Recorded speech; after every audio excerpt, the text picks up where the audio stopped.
Big news! Wayfair's end-of-season sale is here. It's Wayfair's Labor Day clearance. Right now, you can score up to 70% off everything home at Wayfair. Plus, amazing doorbuster deals and 24-hour surprise flash deals on home finds in every style. This is your last chance to score end-of-season savings, and it's happening now. Did we mention fast shipping on everything? Don't wait. Head to wayfair.com today to score up to 70% off now through September 2nd.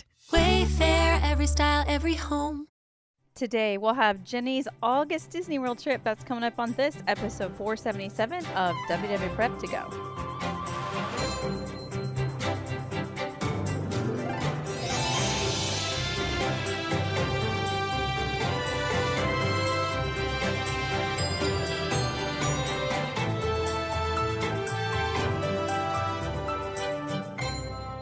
Hello and welcome to WDW Prep to Go, where we talk strategy and ideas for people planning their Disney World trips. I'm your host, Shannon Albert from WDWPrepSchool.com. Thank you for joining it for episode 477. Today is another trip report. This is a Disney World trip that took place in August with two teenagers.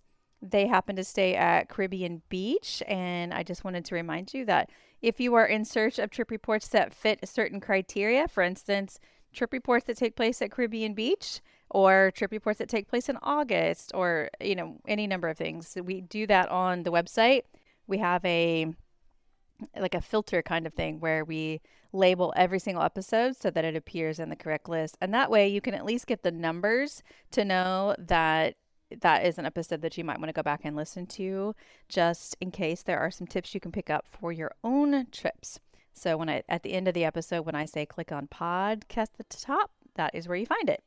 So I just want to make sure you all know that, because we do categorize all of the episodes since 2020 for that reason. I want to remind you to follow on social media. We stay very busy on Facebook and Instagram in particular. And we have Q&As on both of those platforms, as well as information that is constantly going out to help you plan your trips. We also have an email list that goes out to make sure that you are caught up on all the news and planning information that we have published. So that is what we are up to. Without any further ado, here are my chats with Jenny. Welcome to Podcast Jenny. Hello. Hello, Jenny. We were talking on Saturday, August 16th, and you told me you're going to Disney World. I am going to Disney World. We leave on Tuesday the 19th. Until what? Until the 24th, Sunday. So it's Tuesday to Sunday. Okay. And is this with your family? It is. The trip originally was going to be just my son and I. My husband and daughter were going to go up to the Boundary Waters. It's a very Minnesota thing to head up and do that. And then it didn't work out this year. And so they, in a month and a half ago, were like, can we come too? And I had to completely redo my trip so that I could include them. But it was a lot of fun to redo it, but it was a little stressful. What are your kids' current ages? My daughter is 17 and going into her senior year, and my son is 15 and going into his sophomore year. Okay. And where are you guys staying? We will be at Caribbean Beach. Have you ever stayed there before? We have not. I picked it because originally, with it being just my son and I, having all the transportation options so close, thinking that there might be times that we go our separate ways and maybe he could sleep in and then join me at the park or something like that. And I felt like with the Skyliner right there, that makes sense. It's like easier than trying to navigate like a bus system or boats, but those are all available as well. So your reservation was already at Caribbean Beach. You just had to add 2 more family members. Yes. And we actually added a day as well. So originally we were Wednesday to Sunday. And then in adding the other family members, we decided to add the day and start out on Tuesday. Are you in a 5th sleeper room? I have specifically requested that. And then I also requested to be in the buildings like 54, 55, or 56 on the side near the Riviera. Okay. All right. 54 to 50. We'll see if that works out for you. I know. All right. And then how are you getting there by plane? Yes, we live in Minnesota, so we will be flying down. We leave really early in the morning on Tuesday, and this is the same flight. I've come to Disney enough now that I know like the patterns of the Delta flights, and so this flight historically has gotten me into the park by noon.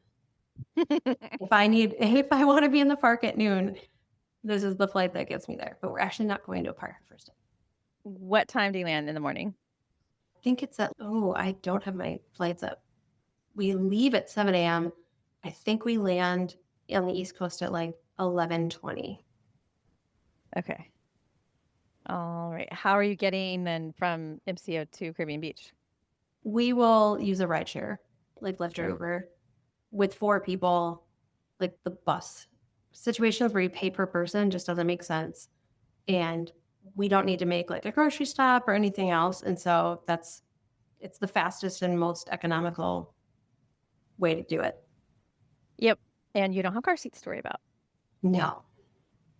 What's your plan after you get to the resort? So we will drop our bags and then immediately turn around and head over to Blizzard Beach and take advantage of the first day of your trip, free entrance into the water parks. Has your family been to Blizzard Beach?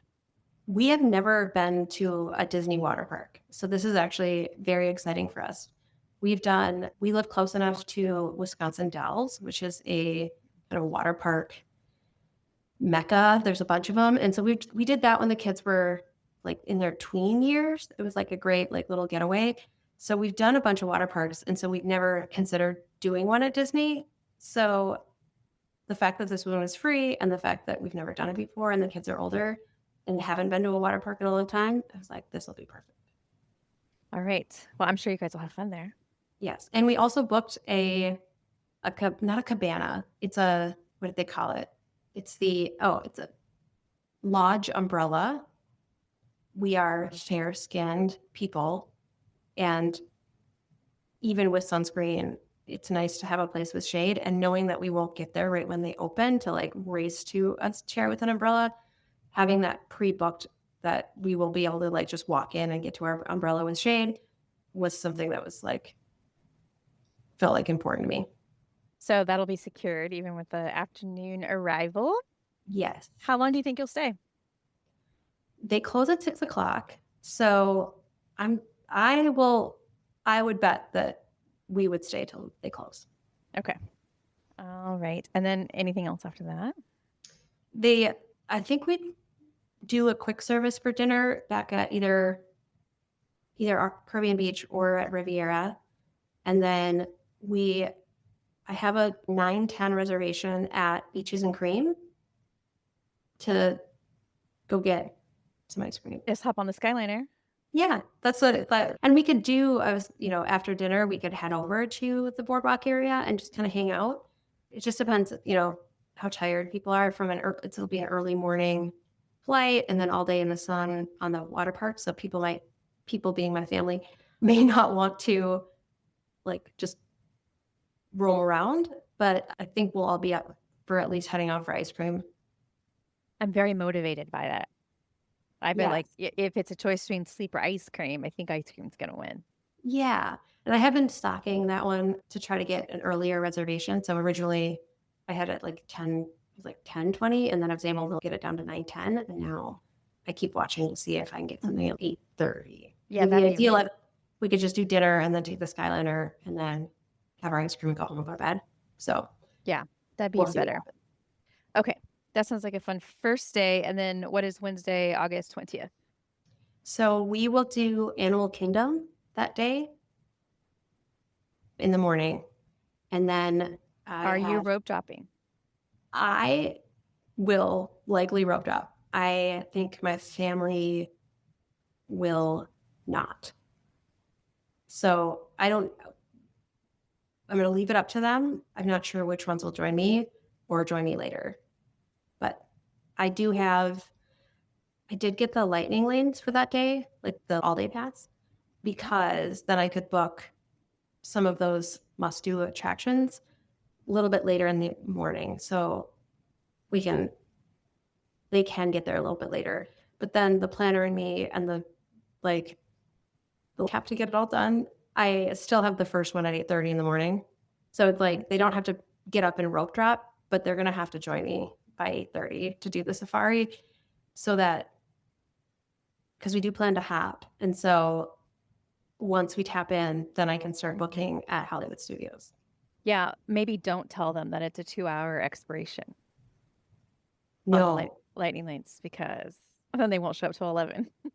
exactly. No, they remember an hour. So technically they could show up at 9:40 or 9:20, but I'm not going to correct them on that. No. Yes. All right. So you are using lightning lanes and you're hoping to book for a second park to hop later. Any other specific plans at Animal Kingdom? No, let me just double check. I don't think I'm trying to remember if I booked our lunch there or not. No. So it's basically like as soon as we get through all the things we want to do there, we can head out. And head out to where? So we are doing the after hours event, like the ticketed after hours event at Hollywood Studios that night. That starts at 9 p.m. So we kind of have the whole afternoon to do whatever. So if the kids want a nap or chill in the hotel room or swim or something like that, they can. Like I said, will start looking at lightning lanes at Hollywood Studios, even though I know that we're going to be able to get through everything with after hours. I love Tower of Terror and I would ride it 10 times in a row if I could. So I'll probably look for a lightning lane for that. And then, a lot of this rides at Hollywood Studios have a very long pre-show. It's like a whole separate part of the ride. And so it makes like churning through a bunch of things during the after hours a little bit more difficult. So I want to be able to the stuff that I know we want to do more than once there, at least try to get those done during the day or like in the early evening. Yeah, I think what you're saying is so smart. And I think you could apply that to parties, after hours events, extended evening theme park hours, so many things, because there's only so many times you're going to get to ride Rise of Resistance. Right. Or Guardians of the Galaxy. Those pre-shows just take such a long time. Yeah. Okay, at Hollywood Studios after hours, is it primarily ride focused for you, or are you hoping to do some other things as well? So I almost hate to admit this based on how many times I've been to Disney World, but we've never seen Fantasmic.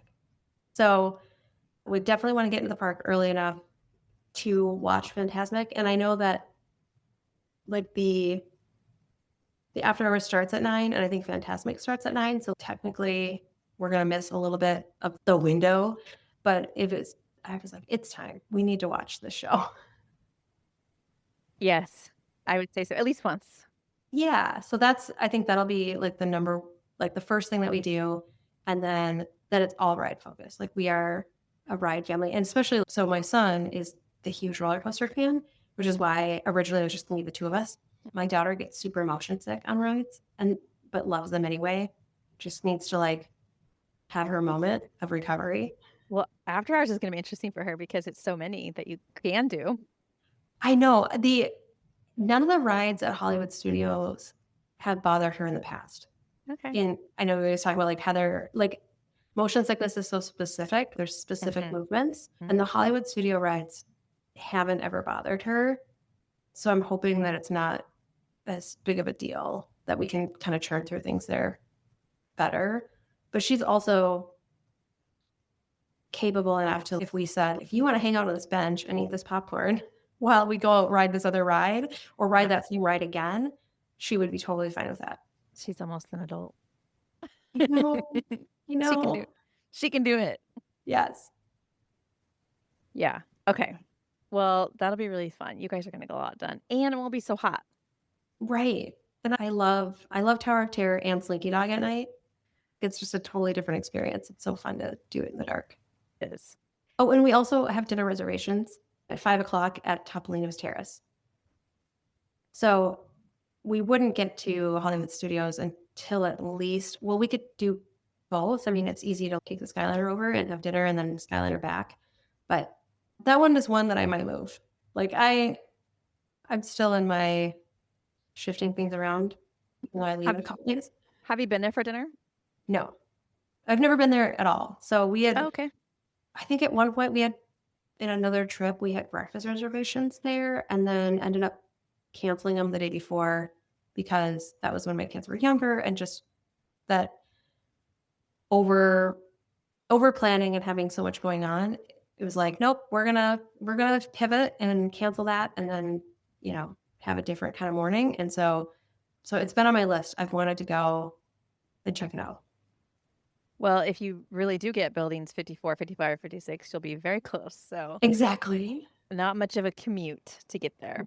Exactly. So if it ends up being what the kids do, like after Animal Kingdom, if they want to take a nap or hang out at the hotel for a while, I thought, well, that's an easy way to just go have dinner and then go to Hollywood Studios. But if we do go straight to Hollywood Studios, it's also easy to get back on Skyliner and head over there. So just, it felt a good plan for dinner. Also, we don't have any places at Hollywood Studios to eat that we're like, love. So I didn't really want to, for sure didn't want to like book a restaurant there. And then even the quick service is kind of fine from our perspective. So Yeah. there's a barbecue place there now, right? Or something. Roundup Rodeo. Yeah. And since the last time I went to Disney, I've become a vegetarian. So, or I call it vegetarian-ish because I do eat, sometimes I eat fish and very rarely I'll have chicken, but I do still eat some of that. But like for the most part, I'm vegetarian. So the idea of a big barbecue place. I'm told they have great vegetarian food there, though. Okay. So if you do end up there sometime, that's an option. Yeah. I actually have been checking out all the menus and it for the most part, the like all you can eat, like you pay to get in and then it's either like a character meal or a brand to your table. For the most part, I feel like it's such a bad value as a vegetarian. But like where you can go and just order your own meal seems totally fine. Okay. Is that the end of Wednesday, August 20th then? It is, yes. Okay. Thursday, August 21st? That is our Epcot day. So my thought is we're not doing like the lightning lane, like the overall lightning lane, but I did purchase the single pass for Cosmo Rewind. Yeah, the all-day one that you're looking for is multi-pass lightning lane. Multi-pass, okay. So yeah, no multi-pass on Thursday, but the single pass for Guardians. I have been on it, but no one else in my family has.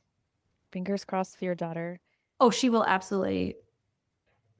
need at least 30 to 40 minutes after that ride, for sure. She'll ride it. I will tell her that.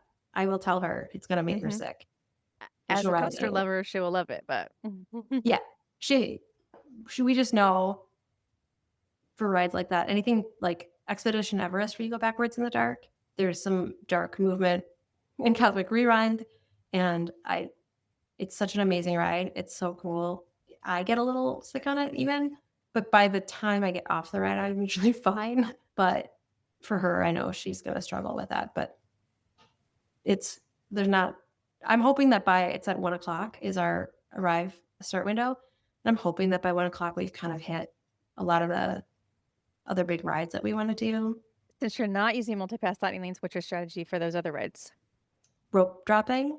So the problem with that is that we have the late night before. And so we have breakfast at 9:40. So worst case scenario, we get there at 9:40. Also, worst case scenario, none of the rides at Epcot are like must-dos for our family. And Epcot is more about going through the World Showcase and kind of just experiencing that. So if we don't end up doing Remy's or like Test Track or something, I know I'd love to see the new like facade of Test Track, but you can use single rider there. Exactly. And that is something we've been doing that for my son, because again, if my daughter gets sick on a ride and we're stuck, he'll just go single. He would just go on his own and like he rerode Expedition Everest like 5 times in a row on the last trip. And we just hung out with our daughter who was on the floor of the gift shop. So yeah, we could do it that way. And same thing even with Soarin', like we can split our group up and make it work. That one's not running so long now that Guardians has standby line. Oh yeah. So It's much easier. Yeah. Where's your 9:40 reservation? Garden Grill. Okay, so you're doing a character meal. Yes, that was the one character meal like where they bring you the food.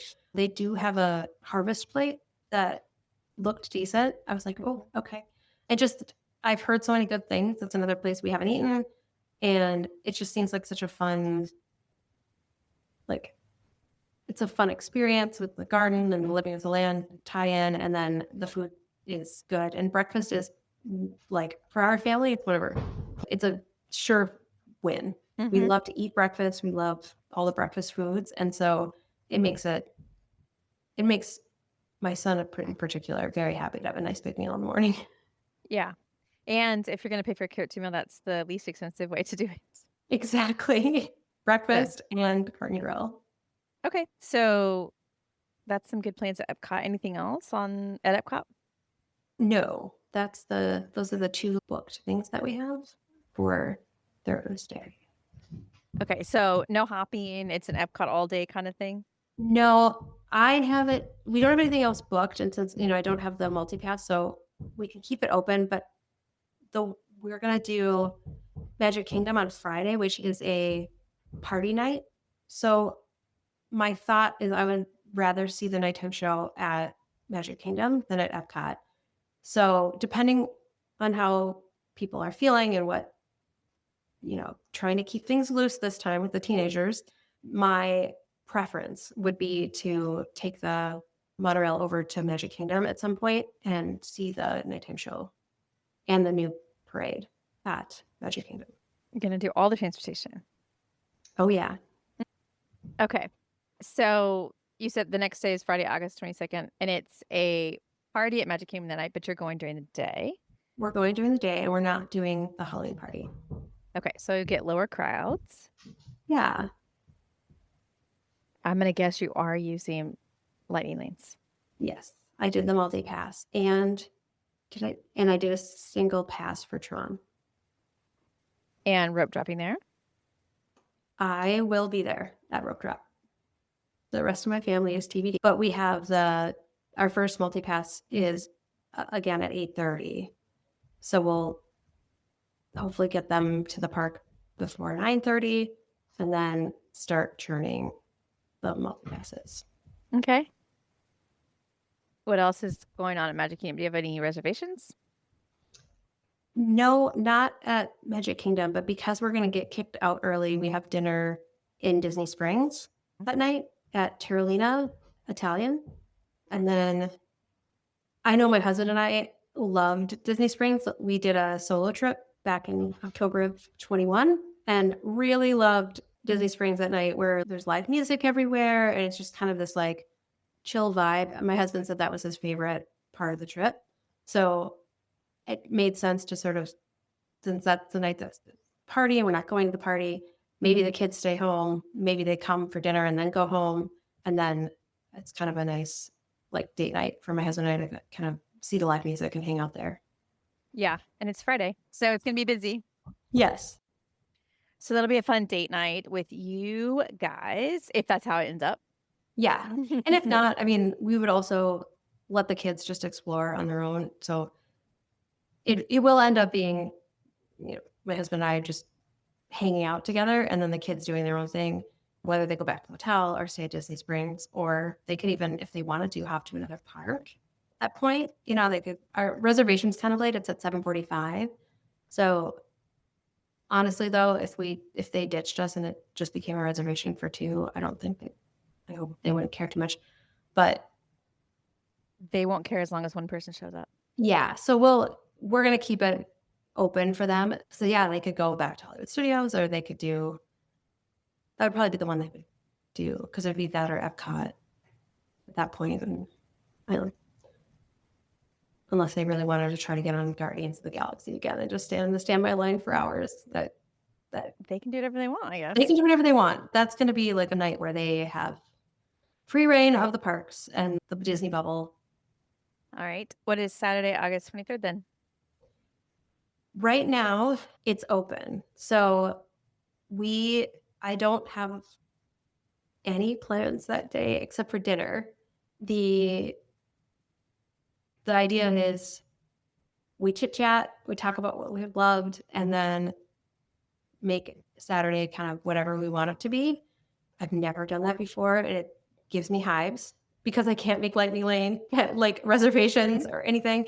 But I know that at that point in the trip too, like I know we leave the next day, so it's not like a mid-trip break. But I know that pushing them that many days in a row, people get cranky. So I'm just leaving it up to them to whatever they want to do that day. And then we have dinner. So my cousin and her husband moved to Orlando, I want to say like 2015 or 2017, 2015, because they love Disney so much and they have annual passes. And they just were like, why not just move to Orlando so that we can use them more? And I adore this cousin. She lived with us during high school. So she's like kind of sistery to me. And so we have dinner with them at Citrus Coast that night. So we can hang out. They live there, so they don't tour the way we tour. And I dragged her through Epcot one day, like a rope drop to close. And she's like, this is why I have an annual pass. I can't do this. So it's better to just schedule a dinner. We can sit and chit chat and then be done. Yeah.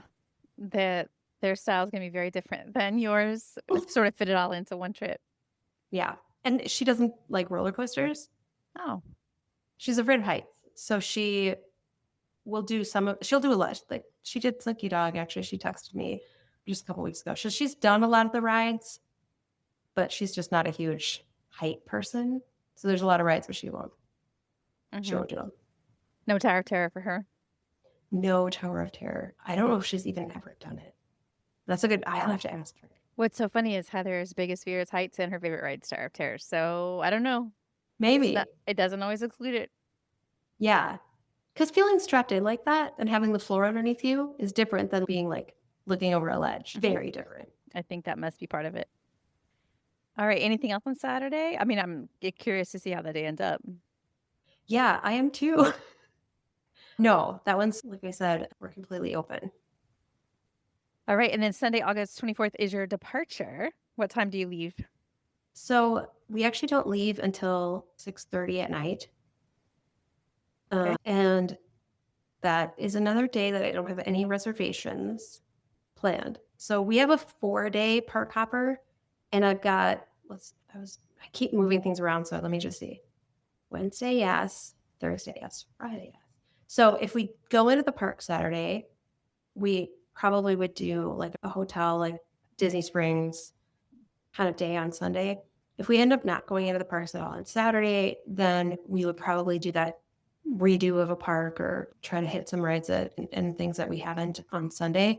I'm also not opposed to adding a day if by that point it's not that expensive to add a day. So we could also just hop into a park and see something else and do something. Yeah. Like I said, in the air.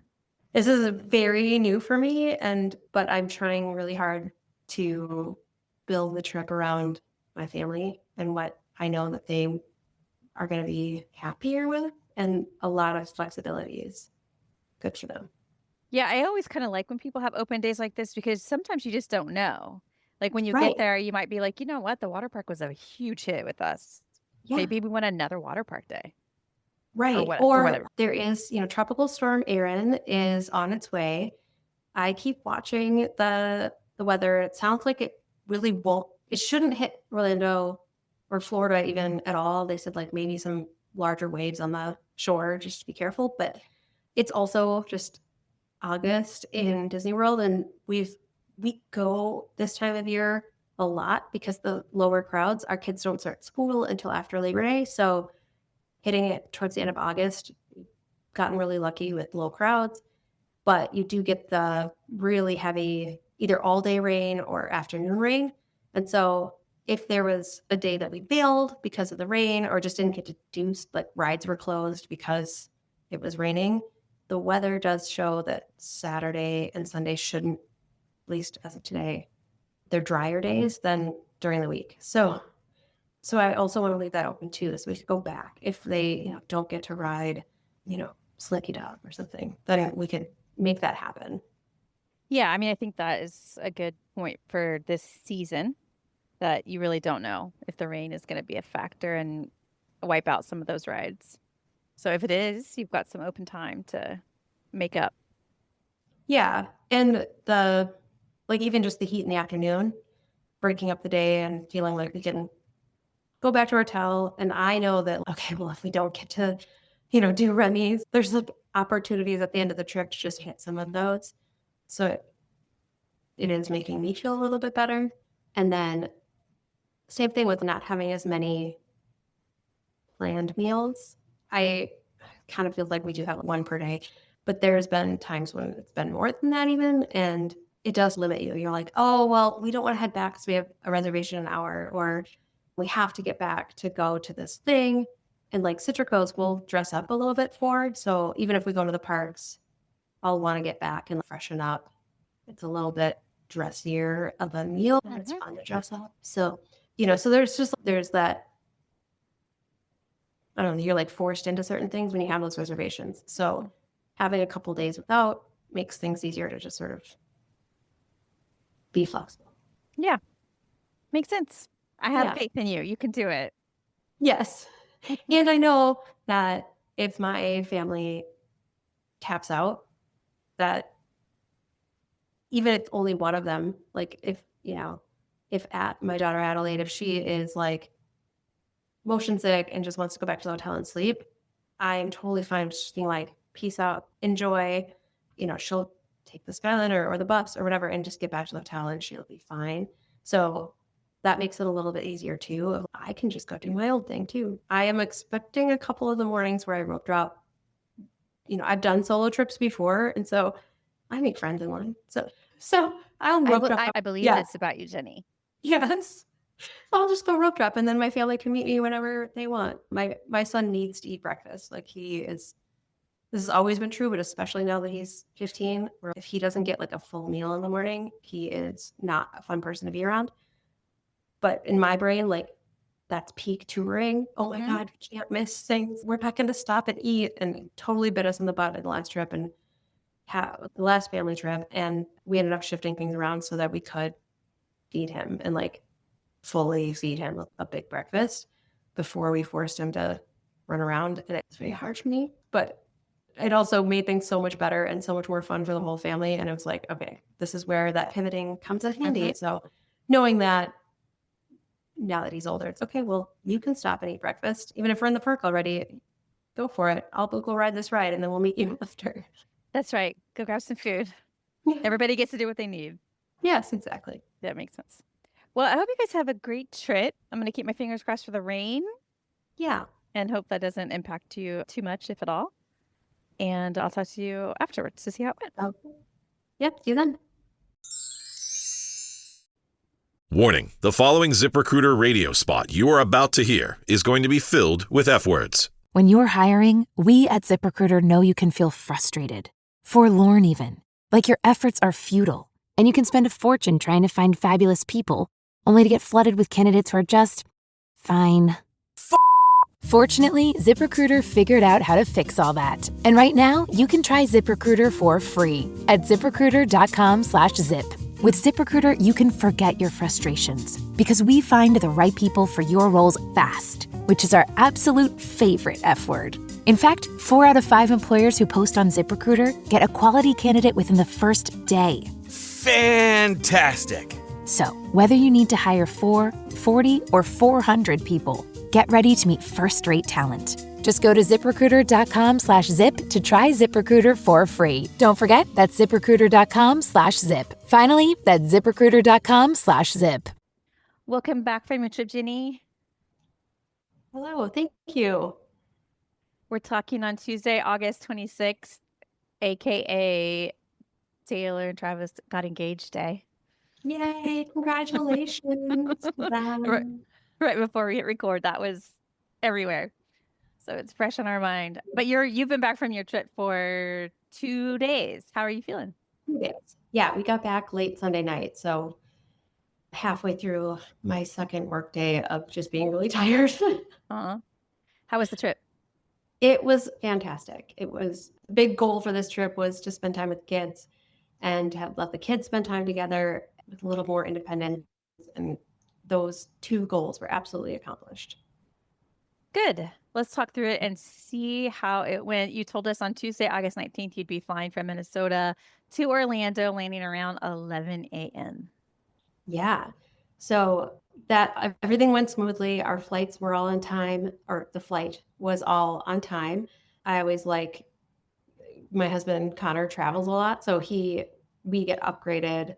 So the flights were free. I mean, minus the like $11 each for the using miles. And then we hack where he books two of the, like him and one of the kids on his Delta account, and then I book the other two. So we're on separate itineraries, which can sometimes be tricky if things start going awry in terms of cancellations and stuff. But they won't upgrade you if you have more than two people in your party for the most part. So we do it that way, and then Connor and I get to sit up in, at least for this trip, it was comfort class, but we get to sit up front and then send the kids in the back. They get to sit in steerage. Gonna start the independence off right from the flight. Yeah, we're like, get back there. See you later. Yeah, we landed right around 11 o'clock. And in my note, I wrote that we hit this. I did good on getting out. We did check her, but we got there in time. Okay. What was next? So then we headed straight to Caribbean Beach, and they did not have a room ready, which was expected and fine. We changed into our swimsuits there and then took the bus to Blizzard Beach. Okay. And that was using your free ticket. And so how did your family like Blizzard Beach? We all loved it. I mentioned before, like we had gone to water parks a couple times when the kids were little, and we hadn't really been to one in a few years. So it was really fun. The rides, like the slides there they did a really good job of having lots of different slides at different intensities and different modalities. So there's there's two big body slides. There's a bunch of mat slides that you ride on your belly face first. And then there's tube slides.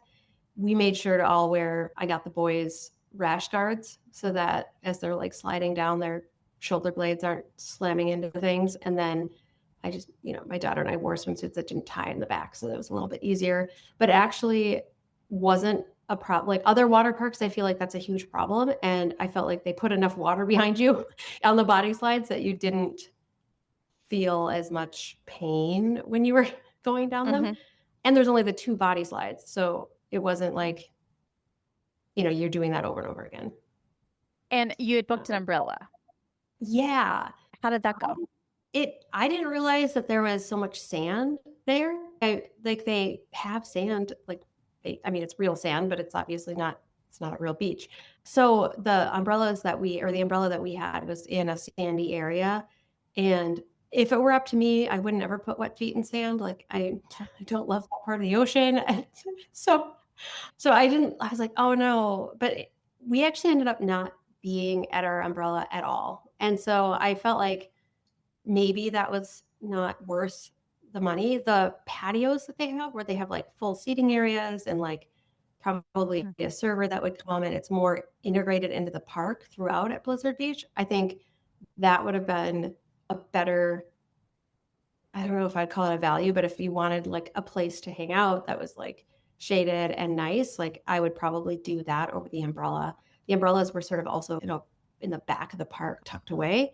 So we just never really got back there. It was great though, because we did have a place kind of secluded to drop all of our stuff. And yeah, that was pretty much the only reason it was great, is because we had a place to put our stuff down.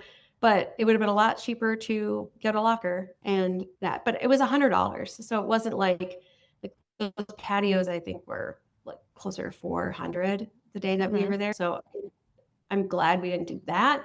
But as we walked past those, I thought, oh, that's the way to do it. Yeah, those do seem really nice, but not cheap. You thought that you would be likely to stay until 6 p.m. closing time. Yes. And we did. Actually, they closed at 7. So we stayed all the way to 7 and then didn't actually get out of the park till 7:30. When we arrived, I immediately mobile ordered lunch, and that was kind of a disaster. I think that because of the promotion that on your first day you can go to Blizzard Beach, for a lot of the people in line, it was the first time mobile ordering ever. And so they didn't understand, like, even though you mobile order it and you click OK, you have to then say that you're here, and then you have to wait for it to turn blue. And so the line, like once you turn blue, the line to pick up your food was super long. And I could see people's phones were white. And I was like, no, you guys, that's not. And there was one family that I just felt so bad for the cast members, because it was just like the dad was standing there, like basically demanding they give him his food. And the cast members looked confused, and they were like, it's not like we didn't make it. So then they're making all the food and they're just waiting. They can't give it to us because this family is being rude and taking up all that space. So it was kind of unfortunate. And then we ordered a frozen lemonade, and both the frozen lemonade machines were completely out. And so they're like, didn't know what to do with that and how to give us our money back. So we just took a bottle of water, and that was fine. And then, and then the food was only like, so for all of that, I was kind of disappointed. I would say if you can eat before you get there, I would have much rather had, quick service at our hotel or somewhere else, and then not done it there. Yeah. The summer travelers not knowing how to use mobile order is the thing for sure. Yeah. So I was like, oh, look, I'm going to be like smart and do that. So while we waited for the mobile order, the kids were like, we're going to go on our first slide. So they left and did a water slide, and then came back and were just jazzed. They were so excited. So we ate quickly, and then we did the family tube ride, and then they bolted, and we didn't see them again until, there was a thunderstorm. And so they closed all the rides down it was like an hour, I think. And the kids went back to our umbrella, but it was pouring rain, and there was like a tiki bar that had a nice overhang, and we just ended up there, and we ended up chatting with a gentleman who worked for Disney, but he's at Disney corporate. So we just had a great conversation, had a couple drinks, and then the kids finally found us right about the time it stopped raining. We're like, well, do you want to do some more rides together? And they were like, no, we have a plan. And then they just bolted again. So Connor and I had a nice afternoon just tooling around. The last thing we did was the lazy river, and it was just kind of nice to end on that. But I did all the rides. Like, I wasn't sure I'd do the big body slide, and I did that. It was really fun. Yeah, we maximized it for sure. And the crowds left during the thunderstorm because it was so long. So that was really like no lines for the most part after that. So we just got a lot done. It was really fun. People often ask us the best time to go to the water parks as far as crowds, and the answer is after a storm. Yes. People leave, which is, as you say, it's like you're already in the water.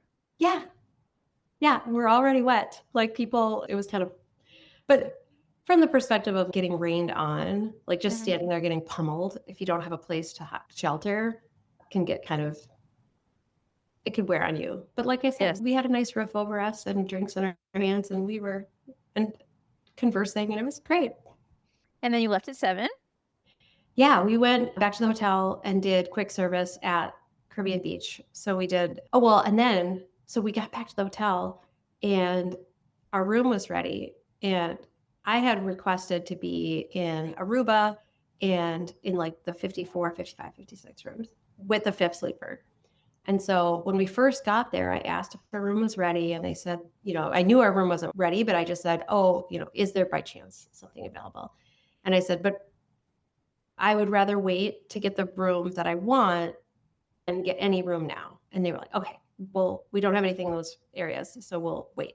So when we got back, the room that we got was in like the 3,000s, which is on like the other side of the water from the Skyliner even, and like the exact opposite side from where Riviera is.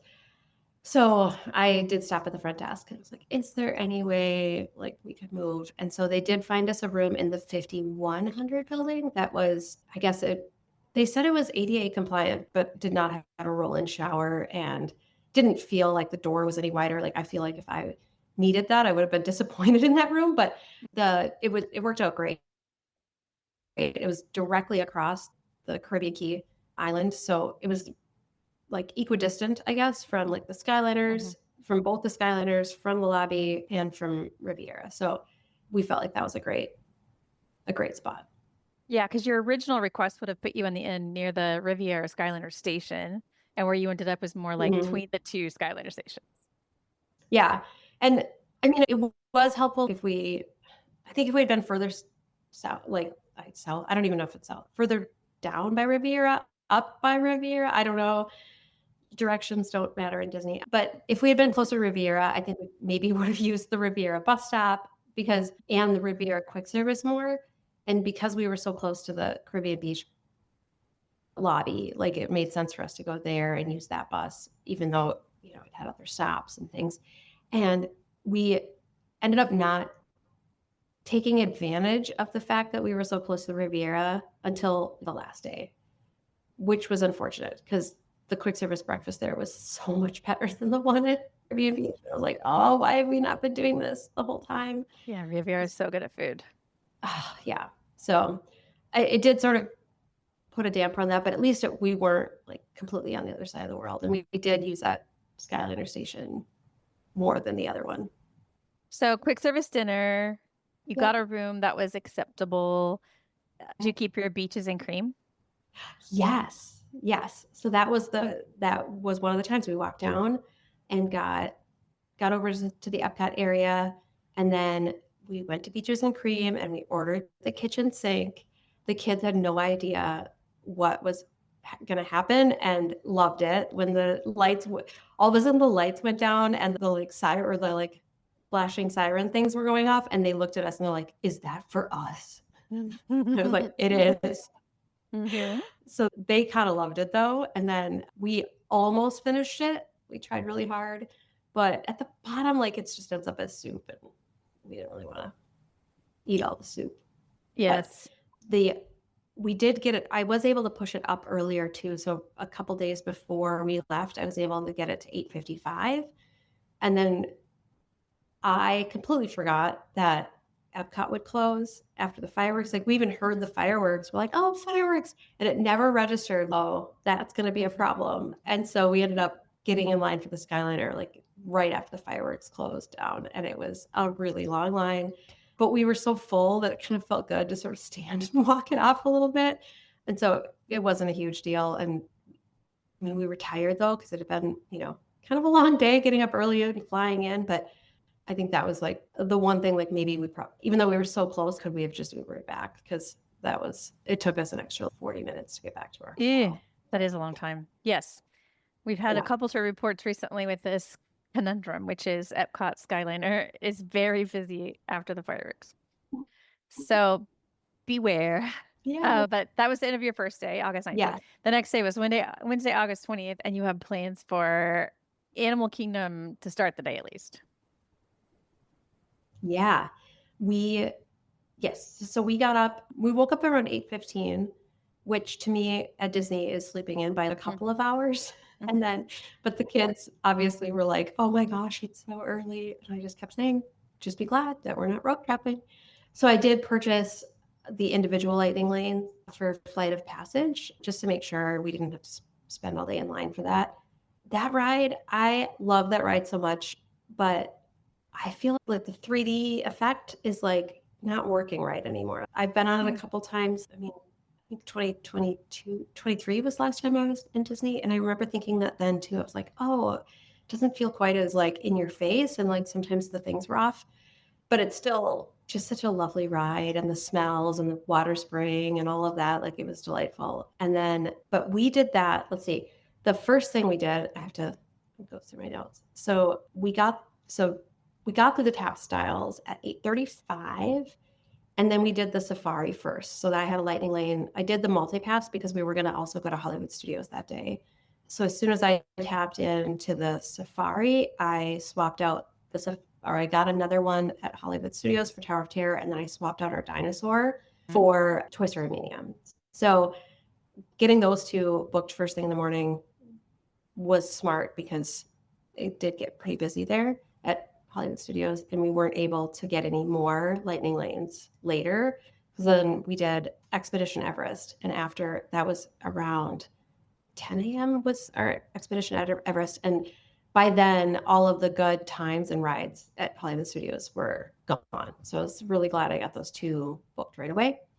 We did Expedition Everest and about 9, I mean, like I said, like 10 a.m. And in hindsight, Adelaide should not have gotten on that ride. So she gets motion sick and we got off and she didn't feel great. We left her in the gift shop and then we all rode it again, single rider. And I probably shouldn't have done it again. I was fine after the first one. And because I was fine, I was like, oh, this is great. I'll do it again. And then I shouldn't have, because then we walked past Dinosaur, which was a 5-minute wait. I was like, it's going away. Let's just do that.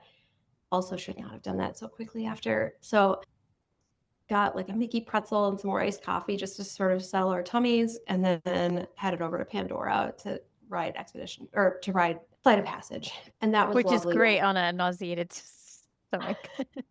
So I didn't have any issues with that one, but Adelaide did. And she doesn't normally. So this was the theme of the whole day, was because she was already at 20% motion sick, then adding even a little bit more she just kept getting like past that line where she felt miserable, and then she would feel better and then, get miserable again. So that was like our whole kind of day.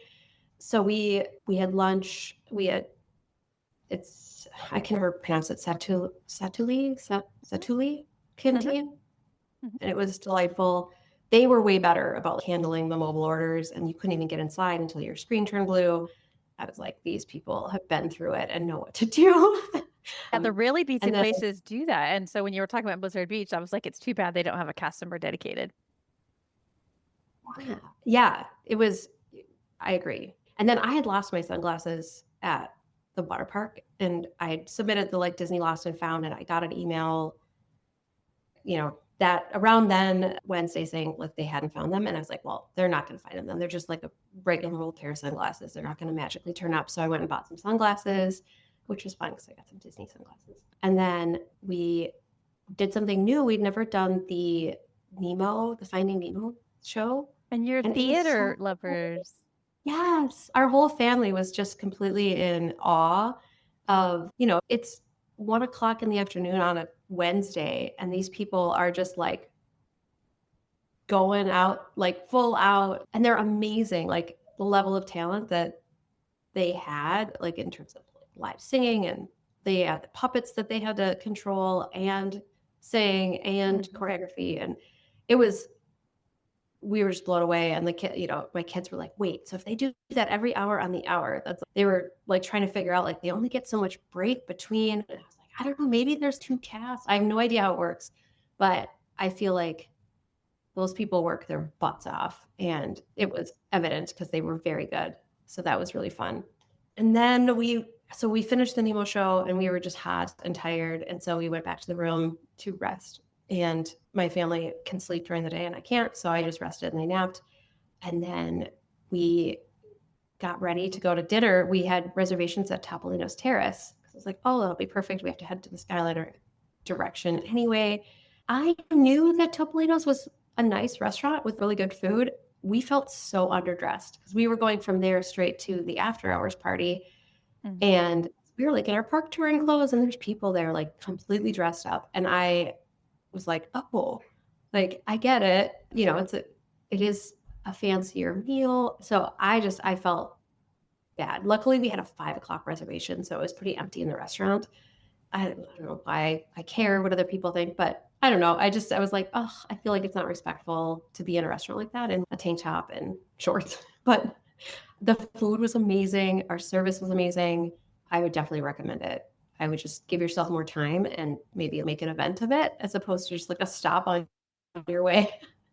Yeah, I think because it's Disney World, then there's a big range of dress, but I think the resort restaurants are more likely to be dressy because people, especially if they're staying at that resort, have an easy time, doing it, as opposed to like in the theme parks where it's hard to look nice. Right.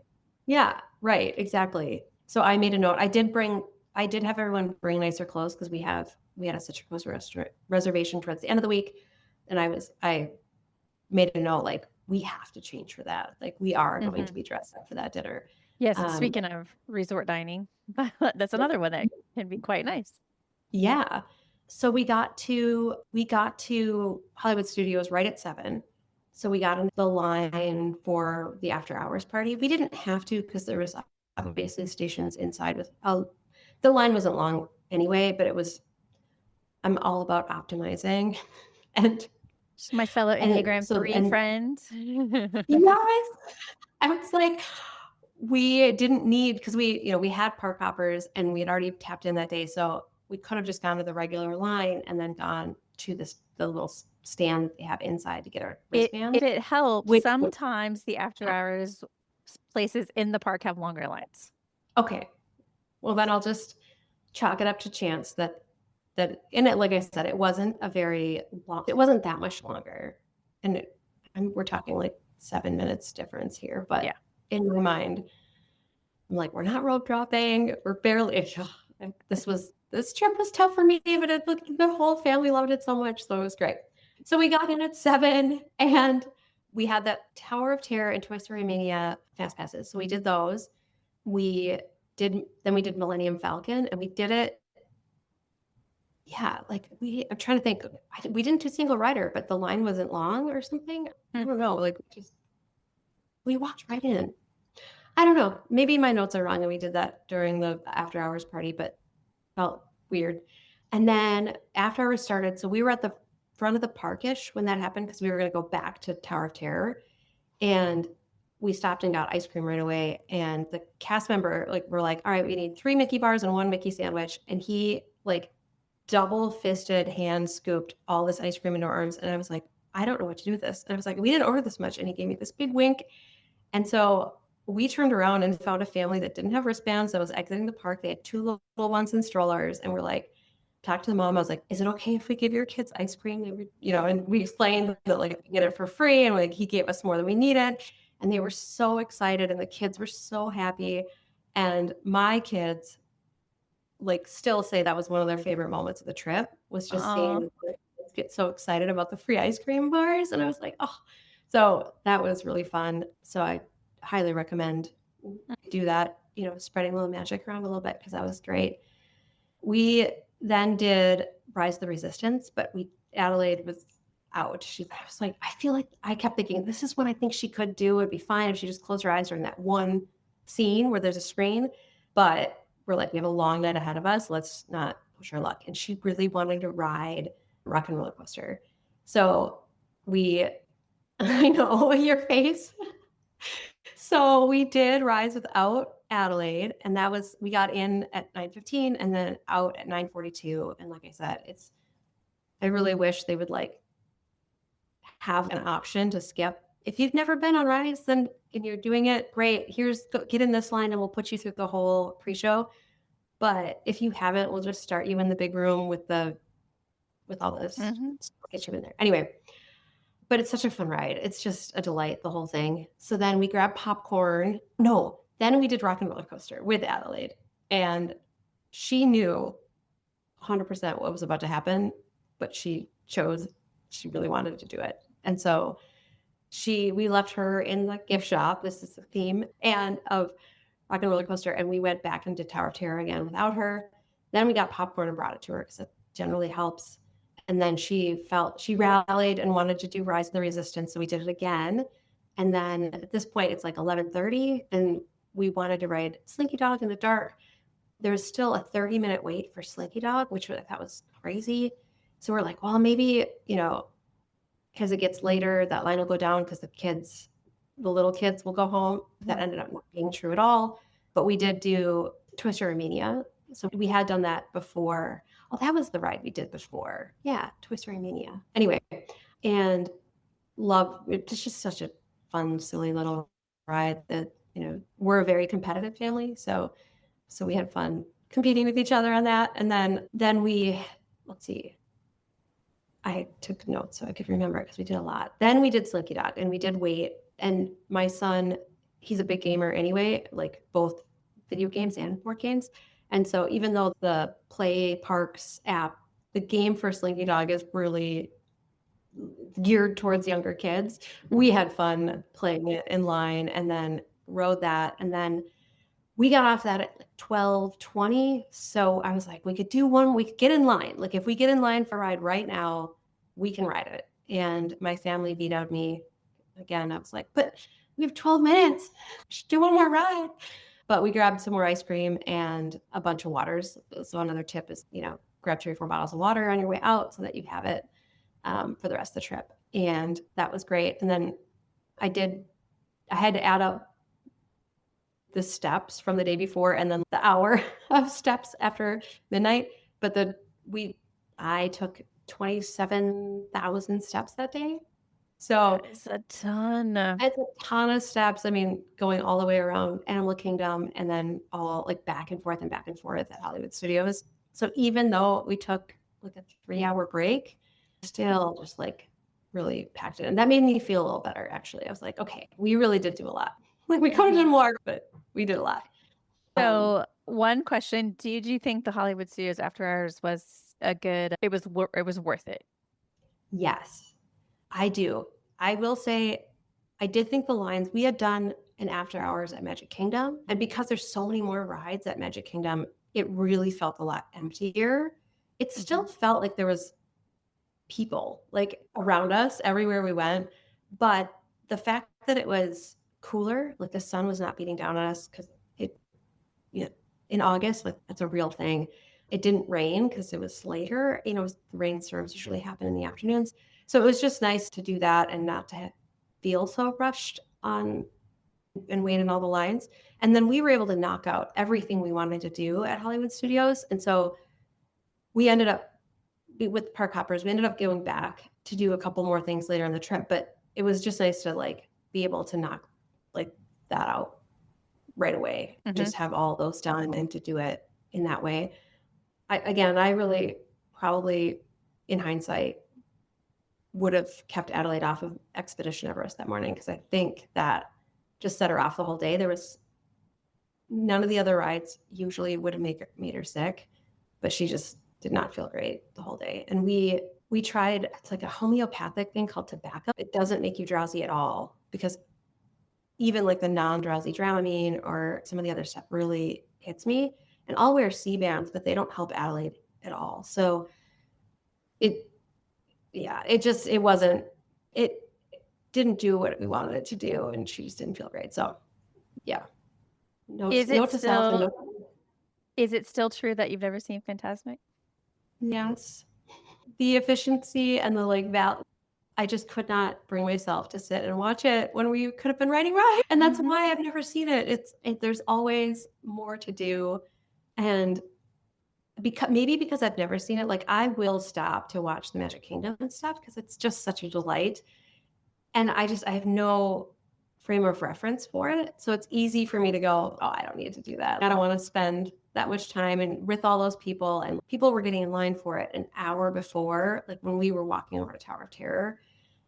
And I was just like, oh, I don't want to wait an hour to get good seats. And then I don't want to sit there and get bad seats and waste a half an hour. I just couldn't do it. Yeah. I mean, I think you make a good point that the other parks entertainment is out in the middle of everything. Like you can't really avoid it if you're in the parks, but at Fantasmic, it's its own separate thing, which is the opposite of Disneyland, where their Fantasmic is out in the middle of everything. So very different.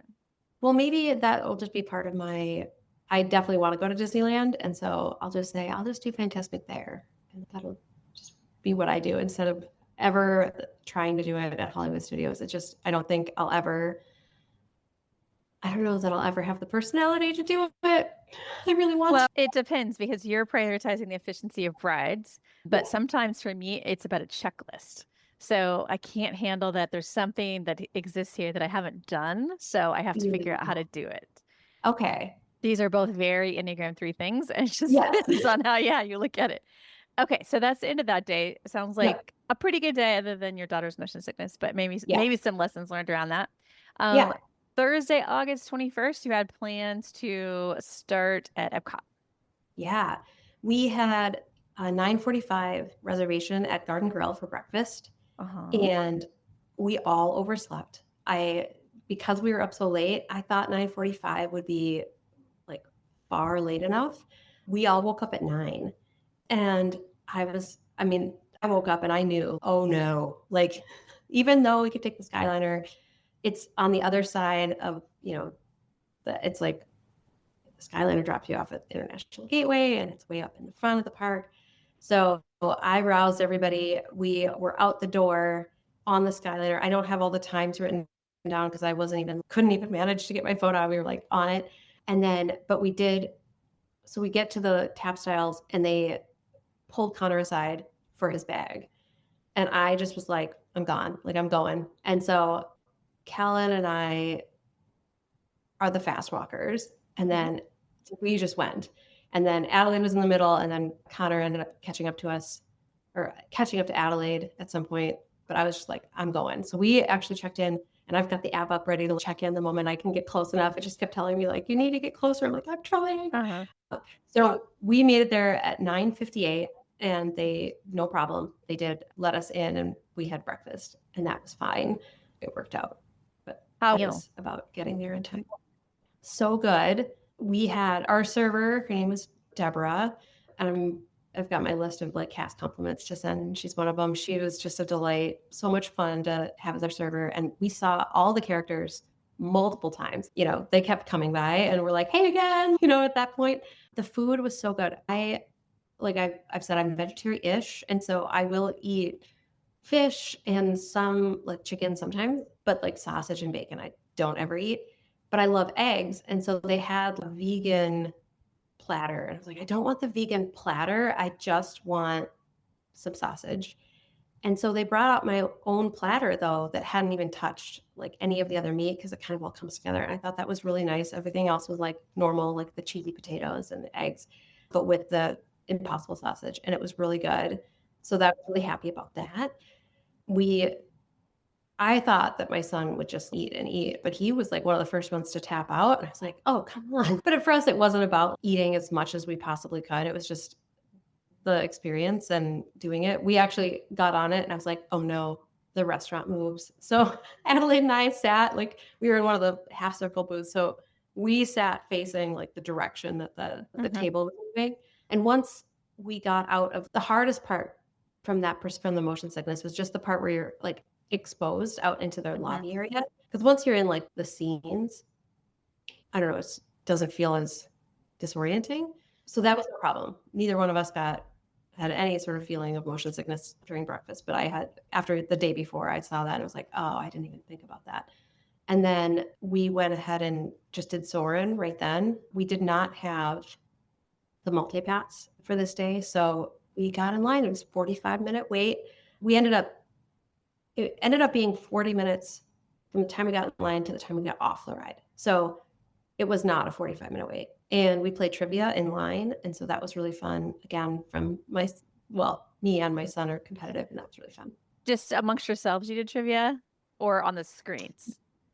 No, we did it it's on the screens, but then you can connect via the app or even just a website too. I think you don't even have the app. And then you pick a team. And so we all picked different teams. And then you can see how your team is doing. So you yourself get scored, but then also your team gets scores. And then one of our favorite things was like every once in a while, there'd be a little break and it would say, if you're on the purple team, hold up your phone and see who else is playing purple. And so we got to do that. It was fun to, I don't know, have a little competition happening there. That was good. And then, so we did Soarin', and then we did Living with the Land because it was right there. There really wasn't any significant wait for that one, but it was delightful. And what you're talking about right now is one of the reasons I think Epcot's so great in harsh weather, because you've just been in the same building for 2 hours. Yeah. Yes. That's exactly it. Because we got there at 10 and then we didn't leave until 12:30, like when all was said and done. And so then we went over to Test Track and we did single rider there. And none of us had done the new overlay for Test Track. And my son had a really funny, we got off the ride and I was like, because we all rode in different cars. I was like, oh, what did you think? And he basically said, it's just going too fast in different places. Oh, you're in the city, going too fast. And then you're in the country, going too fast. And then you're on the freeway, but you're going too fast. And then you're outside at Epcot and you're going way too fast. And it was a hilarious take on it. It's true. And, but we all loved it because it's really fun. And like that type of ride doesn't make Adelaide sick at all. So it was, no problem there. But the week before I had purchased Lightning Lanes for all of us to do Guardians of the Galaxy. And I had a heart to heart with Adelaide and said, we're not going to let you on this ride. It's going to be worse from a motion sickness perspective than Expedition Everest. And we've got a whole day ahead of us. And like, she totally agreed. She was like, yeah, no problem. So she gave us her Magic Band, and then she went off to go shop and walk around and hang out at Epcot. And then we did Guardians of the Galaxy, as the three of us. And then when we got off, we had Adelaide's Magic Band. So I handed it to Kellen, and he got to ride it a second time. So we had Tonga the first time, and then Kellen got September the second time. He was oblivious to how great that is. But I actually really loved Tonga though. I don't know. It was great. They absolutely loved it. I had been on it before, but none of them had. So they were just, when the cars moved, they just lost their minds. It was so fun to see them react to that. It was so great. And then we walked over so while Kellen rode the second time, then we caught up with Adelaide, and then we walked over and we started doing the International Gateway. So we started in Mexico. I did put it up to the family. I was like, I'm not making this controversial choice today. I was like, do we want to start in Canada or do we want to start in Mexico? And Connor and Adelaide decided Mexico. So it was so hot. It was like, it ended up raining, and we learned that there's like right before it was going to rain, it would just get incredibly hot, like just heavy hot. And then we knew it was going to rain like in an hour. So we got margaritas, and Adelaide got a little frozen something, and then went into the Mexico building, and we did the 3 Calibros or whatever. And okay, we got in there, and there was 2 gentlemen running a YouTube live from one of the desks. There's like those 2 little, one of them was like KitKat. They had it all set up. They had like a contraption so they could hold the phone like up on the desk. And then they had another phone, I think, for seeing, I don't know, they had 2 phones open. And when we walked past them, they like looked back at us like, why are you in our shop? What are you doing here? And we're like, we're in Epcot. You're the one in a public place sitting at the 2 available chairs in this entire building, overtaking it. So then Connor he just started searching on YouTube and found their live as it was happening, and had Adelaide walk past again. And then he screen recorded it because they did it again. They looked back at her like, what are you? And she wasn't like leaning over them or trying to read it. She literally just walked directly behind their chairs. And we just thought that was so wild that 1, they felt like that was okay for them to do. And that 2, like none of the Disney people wanted to say anything. And I'm guessing it's because they're Disney like live streamers and they don't want to like Free advertising. Yeah. But I think most live streamers are one of the worst things about being in the parks, because they are like the ones that you encounter. They care more about their stream than your visit. Yeah. I've only encountered one that was kind. We were able to just sort of ignore, like the rest of the ones that we saw were just moving around and doing whatever, like they weren't in anybody's way. But those 2, I was just flabbergasted by the boldness of that. They were there the entire time we were in that building, and they didn't see. I don't watch live streams. What are people doing for that long in the Mexico pavilion? I'd be like, okay, dip in, dip out. We got to do something else. I don't get it. I know. And like I said, I don't know what they talked about or why they were there, but it was just weird.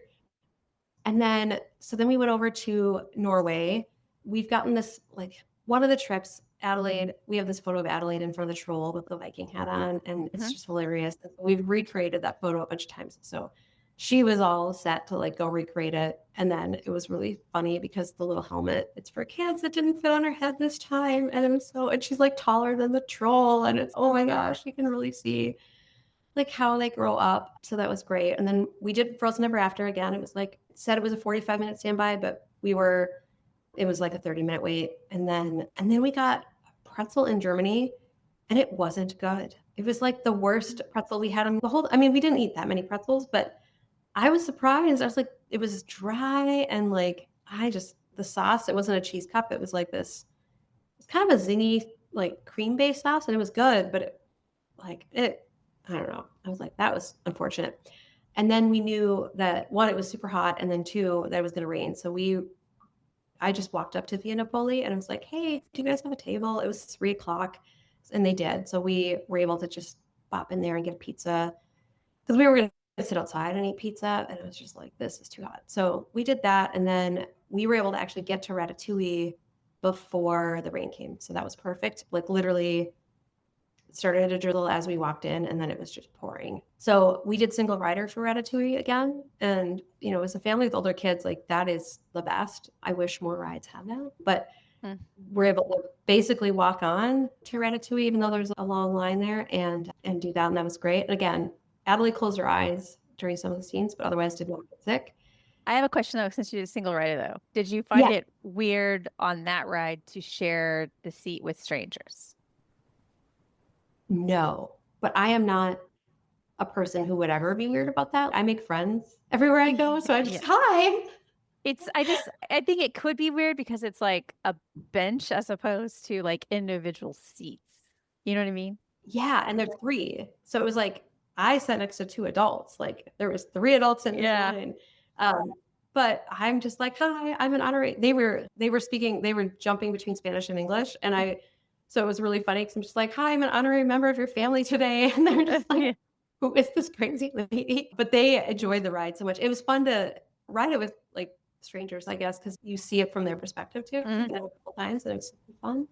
And then we got out of Ratatouille and it was pouring, and they closed the single rider lane when it's raining because apparently they use that to get more people. They use that space to get more people in the building so that there's less people standing outside in the rain.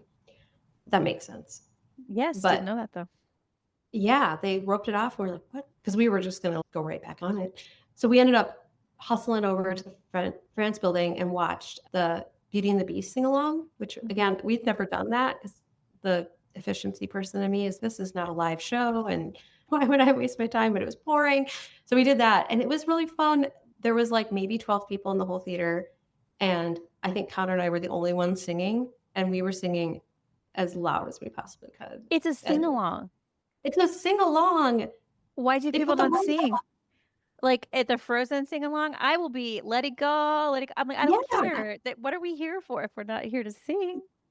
I know. I think in particular, it was people trying to get out of the rain. And so they maybe didn't know what they were walking into. But after the first song, I feel like maybe they would have caught on because we were like belting it out and having a blast. And even Kellen started to sing. Like I was like, okay, you know, because we were all like loud. But I did notice like no one else's mouths were even moving. It was like, you are not living your life the right way. I don't get it. When in Rome. Yeah. As long as nobody being hurt, might as well participate. There's no agent sitting there like letting us like grading us on our singing abilities. These are kid songs. It was super fun. And then we stopped and got ice cream in France at the gelato, or I don't know, it's not gelato, but the ice cream place. And the kids they split a brioche sandwich thing. And then Connor and I did it was like an affogato, but with iced cappuccino. So that was delightful. I would absolutely order that again. And then the rain was sort of letting up. And so as we walked through Canada, there was a live band playing. My whole family, they're all musicians. And so we sat and watched them for a while. They were so good. As we left, Connor's Googling like, well, is this a real band? Is it like a real band or is it like a fake band for Disney? And it's a real band. And they had a 10-week stint, like gig at Epcot. I was like, how do you get that? He's trying to figure this out. I was like, well, they're Canadian. So I think that's a prerequisite for that stage. And they sang in both French and English, like different songs. And they even did a Shania Twain. Man, I feel like a woman. It was like 5 rocker dudes. And it was so great. Because she's from Canada? Yes. Yeah, so they're like, we're 5 dudes from Canada. And so we can do the song. And they did it great. So we danced and had a great time. And then we all wanted to see Turtle Talk. We love Crush. And so we walked all the way back to the front of the park and accidentally ended up on the Finding Nemo ride. And we're like, oh, like we just walked down. We're like, oh, we're not in Turtle Talk. This is Finding Nemo. It's all in the same building. So we did that. It was great. And then we went over to Turtle Talk. And that one it's a super fun ride, but it really depends on like the kids and how fun the kids are and that Crush talks to you. And the kids were kind of quiet in our little group. And so I imagine they have like B-roll or like extra stuff. So that the crush brought in his manatee friend to chat with him for a little bit because he couldn't get kids to ask questions. And so that was fine. It was still really fun. And then we could see thunder and lightning, or we could see lightning and hear the thunder. And I'm like, how do I find out if the Skyliner is running? Because we're at the front of the park. So I asked just somebody on a ride, like at the front of our, like a regular cast member, and they had no idea. So then I went to guest services that was around the corner, and I was like, hey, before I walk all the way to the back of the park, is the Skyliner running? And he said, no, it's thundering. The Skyliner is not running. You're going to go to the front of the park. There'll be signs. You'll get on a bus. It'll be great. And he felt bad about it. I was like, no, I don't want to have to walk all the way to the back of the park. So thank you. So we went out of the park, and we go to the bus area, and there is no signs. Like it doesn't, like the main board doesn't even say Caribbean Beach. And then there were no signs anywhere. And the first person we talked to that looked like maybe he drove one of the buses, had no idea what to do. And so then he kind of sent us in one direction. So we started walking in that direction. And then I ran into another bus driver who was like, you're going to go to number 14. It's around the corner. Like blah, blah, blah. She knows what she's doing. So we went over there, and there is no one there, and there's no buses, and we waited. And then there was a bus there that was a cast member shuttle. And so eventually the driver came out and he said, what are you guys waiting for? And we're like, well, we were told the Skyliner was down, and so there'd be buses here. And he's, oh no, the Skyliner's running. And I'm like, no. So then there was at that point though, there was more people coming. And so he called, and so they sent a bus over that was like for all the Skyliner resorts. So they filled that bus up with the randoms from Art of Animation and Riviera and Caribbean Beach. And so it worked out, but it again took way longer because I think it was over an hour from the time that we exited the park until we were back at Caribbean Beach. And so I'm like, with all the technology and all the stuff that Disney has, can't they just have a little thing in the app that says the Skyliner's running, the Skyliner's not running? That would be ideal because 100%. Why? It doesn't seem hard. The people at the Skyliner would just when they shut it down, they'd press a button and then all the technology happens in the app. Exactly. They flip a switch. It should do something in the app, especially at Epcot for the exact situation that you were in. Yeah.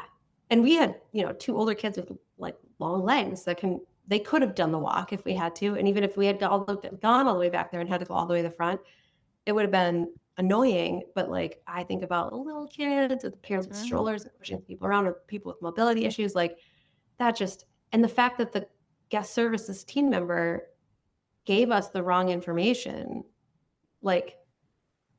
that was also he was very certain. He was like, no, the Skyliner's not running. You need to take a bus. We're like, okay. So all of that, I was just like, how, you'd also think that maybe they would even just radio everyone, be like, Skyliner's running, Skyliner's not running. Guest services should know. But they did take care of us. In the end, they didn't make us walk all the way back. They brought a bus. They took care of all the people that were told the wrong thing. And then, so they made it right. It was great. It's just, I was just I'm surprised. That's just not something they've done yet. And then our plan was to go back to the hotel and then go to Magic Kingdom and see the fireworks that night. But we were tired and wet and just decided to have a quiet evening back at the resort. So we had dinner at Banana Cabana and got to bed a little bit early. Yeah, you had a late night the night before, so I imagine you were feeling it to this day. So the next day was Friday, August 22nd, and you were headed to Magic Kingdom in the morning, and it was a party night that night. So hopefully that worked in your favor. It did.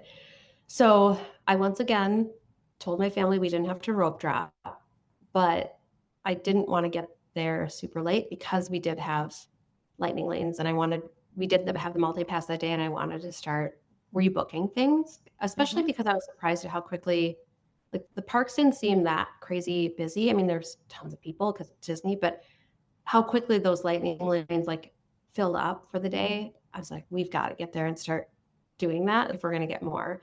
So we got to Magic Kingdom. So the park opened at 8. So we would have, staying on property, we could have gotten in at 7:30, but we got to Magic Kingdom at 7:55. So we were there with the I don't know, the early people for regular opening. And Connor got stopped at bag check again. So we're like, okay. And it was like a tiny, it was like the cruise, like the little Disney cruise line over the shoulder. It was a small bag. So we're like, all right, we got to figure out what's causing that to keep going off. Then we got on Jungle Cruise right away because I did not have the lightning lane for that one pre-booked, and had a great skipper, had a lot of fun on that.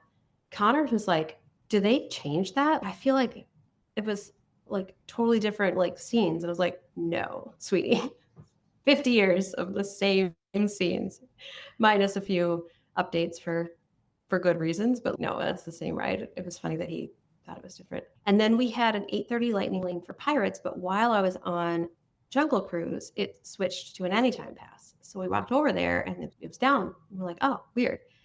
So was able, because I had checked in, because of, I don't exactly know what happened. We ended up with 4 lightning lanes then, because we had the anytime pass, but then even though we didn't tap in, it still let us pick a third lightning lane. So I was like, okay, that worked. So then we did a lightning lane for Small World and didn't really need to. It was like a walk on anyway. But again, I was like, I just want to get one in so we can keep going. And then Pirates was down again. And so, because I had made that other lightning lane for Pirates, and then I got another anytime pass for Pirates because it was down again. And we're like, Some people do this on purpose, you know? Yeah, I could see it, because that, especially on a busier day, that would be super helpful. Pirates, though, when Pirates is down, it only gives you the option to, like, the anytime pass is only good for the level 2 rides, like at Magic Kingdom. So it didn't work for Tiana's. It didn't work for Space Mountain. So we were like, oh, a lot of those rides are, like, we love Peter Pan. We did that, but don't really ever go on the Pooh ride or some of the, the flying Dumbo things and stuff. So it actually ended up, we like didn't even use them all, because the ones that we could use them for, it didn't work. And then we were like, well, we're so ahead of schedule at this point. Let's go get in the standby line for Tron. Like, why not? It was only 40 minutes.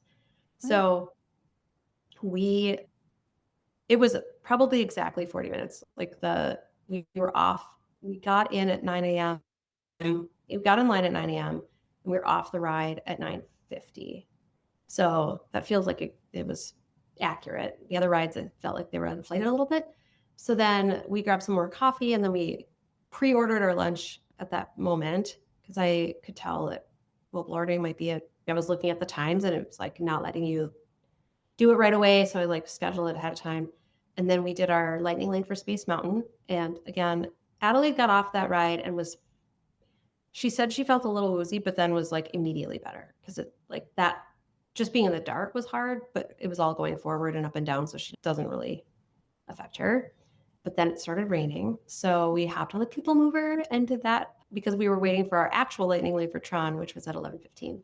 So ended up doing the lightning lane. So we got to do Tron a second time that morning, and Adelaide absolutely loved it. Well, we all loved it, and did not make Adelaide sick at all. Like, I get a little woozy with the G-force, but she doesn't. Like, that's not one of her things. I really want somebody to invent a motion sickness vocabulary scale, something, because there's different types. Yes. And Adelaide and I we overlap on spinny. Like, we could never do teacups, but the other stuff, and like how intense hers is versus mine, and how quickly it goes away versus, it's wild. So the first time, Kellen and I asked to sit in the front row for that ride. And so we went into the front row. So we were one car behind Adelaide and Connor for that one. And then the second time through, Adelaide and Connor wanted to sit in the front row, because I think Adelaide was like, well, maybe we'll see. And so she loved it. So they did front row. And I would say, if you're not late for something, by the time you get to that point, waiting in line for the front row is worth it. Like, it just, all of us did once in the front row and once not. And it's so fun and so incredible. But sitting in the front, like, you really feel like you're actually like on a motorcycle instead of just staring at somebody else's back. And so just, that'd be my 2 cents, is you already waited. You might as well wait the extra 3 cars and get front row, because it was so great. then we had lunch, and then it started raining on the way to Peter Pan. So we didn't have our ponchos with us that day. And so we were like, well, we're just going to get a little wet. So we did Peter Pan, mostly dry. And then when we got out of Peter Pan, it was pouring rain. But we were just hopping. We went from Peter Pan to Haunted Mansion and then trying again to do Pirates. So we kind of just circled the Liberty Square area. And so we ended up not being that soaked. It was fine. And then we got a Dole Whip and then watched the Enchanted Tiki Room. It's one of Connor's favorites. It's another one of those where I'm like, this is your trip too. We'll do the Tiki Room. Yeah. And then we really wanted to ride Tiana's, and it was hot again. And we were already kind of wet. So we're like, sorry, am I back? Your face lit up. I was like, I don't know what's going on. So we had we were already kind of damp. So we thought, let's for sure do Tiana's. And again, it was a standby line, and we had fun and just talked, and it was great. The queue is all outside and kind of it's just a switchback. Like I think some of the other rides have better queues, but it went by pretty quickly. And then we had so much fun on that ride. I know it's the same exact ride as it was before, but the story is so delightful and the music's so fun. And then I think they added the fog. Like, I don't think they had the fog on the drop before. That added a whole different element to the drop. And it was so much fun. And the people behind us had never been on the ride before. So we were in it was like 2 and 2 and then 2 and 2. And so the people behind us we were joking with them because we're like, oh, here it is, the big drop. And then we were like, the little drop. And they're like, oh, was that it? We're like, no, I'm sorry, there's more. That is the thing about first timers on that ride, though. They are all constantly anticipating the drop, and there's so many little dips before the actual drop. But we did get hit with a splashback a bunch of times, and so it was really funny because we're like, oh, a little drop, and nobody got wet, and then all of a sudden, like a second later, just like the wall of water would hit my husband or Connor and Kellen in the front row, and it was really funny. And then, like I said, the fog made the big drop super fun, and then we actually bought the hot sauce. The Tiana's hot sauce. We do the hot wings challenge. Hot ones. We buy the hot ones. Yeah, we buy 1 year we bought all 10 of them and did it at home. And so we're like, let's get the hot sauce, especially because Connor really hates the habanero hot sauces. And this one didn't have habaneros in it. So he's like, yes, get it for sure. We haven't tried it yet, but we're excited to dig into that. And then at that point, it was 4 o'clock, maybe it's 3:30. And we had done everything we needed to do. So the boys decided to go back to the hotel, and Adelaide and I went shopping on Main Street, just kind of bopped around. We didn't buy anything because it was sort of like a pre-shop. Adelaide is really picky, so I knew she'd want to see more things before she settled on anything. So we did that, and then I got back to the room, and I actually stopped at the gift shop in the hotel too, and Adelaide went straight back to the room. It was only an extra 7 minutes, but I got back to the room and everyone was asleep, just out. So again, I can't really nap ever anytime, especially at Disney. So I threw on my swimsuit, went to the pool. I got a drink and sat and hung out at the pool for a while. And then that was the night we were going to Disney Springs for dinner. So we ended up getting over to Disney Springs, and then the skies opened up on us. It was the heaviest rain we had the whole trip. It was later in the evening than it normally it's a 2 or 3 o'clock. This was unreal rain. And we're just well, we're just stuck there. So we got and of course, we took an Uber there because we were trying to get there. We saw the wall of clouds coming. So we're like, oh no, let's not wait for a bus. Let's just take an Uber and get there so we can get to the restaurant. Well, the Uber drops you off on one side, and Tornos or whatever is on the complete other side of Disney Springs. So it didn't save us time. We ended up getting completely soaked. And then of course the restaurant's air conditioned. We were so cold. We were drowned rats, but the food was really good. I wondered if it was going to be a fancy Olive Garden, but it was actually Terralina's is where you had dinner. Yes. Just Terralina's. Thank you. Just to clarify. Yes. I don't know why I wrote Torno, but there is another place called that. Oh, okay. Yes. Well, we were at Carolina's. And it was like the pasta was homemade, everything was really good. So it was totally fine. And then we got in line for Gideon's after dinner, and they weren't doing the virtual queue. I don't even know if they still do that, but Not very often. all the way to the back, and the line was not moving, and the kids were getting restless. And so we said, you don't have to stay, like that was the whole point. And they were like, oh yeah. And so they were just gone. I don't know if they wanted to go to Hollywood Studios. That was the thing. And I had explained to them before dinner and then during dinner, like what they needed to do to get to Hollywood Studios. And then we're standing in line and they're like, we're going to go. What do we do? Where do we go? And at that point, I was like, all right, guys, I explained this to you multiple times. I was like, just get on a resort bus, go to a resort, and then from that resort, you can get to Hollywood Studios. So they decided to take the first bus that showed up, which was to the Grand Floridian. So they went from on the way to Hollywood Studios. So out of the way. Uh-huh. So they went all the way up to the Grand Floridian, and then from there all the way back. They said it was busy in the bus to the Grand Floridian, but at 9:00 at night, the ride to Hollywood Studios, they had their own bus. There was like their whole bus. And during dinner, I had said tomorrow is, the Choose Your Own Adventure Day. And I was giving some ideas, like we could all pick two things, like one, like our favorite thing, and then something we haven't done yet. And then just go to all the parks and do that. And my son, who had all the best lines this trip, was just kind of sat back, was like, sounds like a bunch of buses. And so when they ended up on their like 40-minute detour, we texted, sounds like a bunch of buses, and then laughed and laughed like a good dad joke. And the kids said later they did the huh. Yeah, they chose it though. So yeah. And then kind of it stopped raining at that point. So we just kind of walked around, and then it was like dark. And I've been to Disney Springs a couple of times, but I was so turned around. Every time we turned a corner, I'm like, oh, I know where we are. Okay, we need to go this direction now. And we ended up circling. I looked later and I was like, oh my God, like we circled that place like 4 times and then finally found the like entrance where the buses are. I knew what that looked like and where to go once we saw that. And I was just so, it was fine. Like we were just bopping around anyway, but it was like, I have never felt so disoriented in my life. It's confusing.